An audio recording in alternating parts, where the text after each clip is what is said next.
روزوں کا مہینہ رمضان کا مہینہ ہے، جس میں قرآن اول نازل ہوا، جو لوگوں کا رہنما ہے اور جس میں ہدایت کی کھلی نشانیاں ہیں اور جو حق و باطل کو الگ الگ کرنے والا ہے۔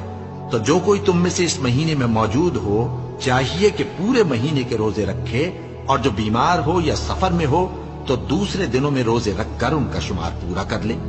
اللہ تمہارے حق میں آسانی چاہتا ہے اور سختی نہیں چاہتا، اور یہ آسانی کا حکم اس لیے دیا گیا ہے کہ تم روزوں کا شمار پورا کر لو، اور اس احسان کے بدلے کہ اللہ نے تم کو ہدایت بخشی ہے تم اس کو بزرگی سے یاد کرو اور اس کا شکر کرو۔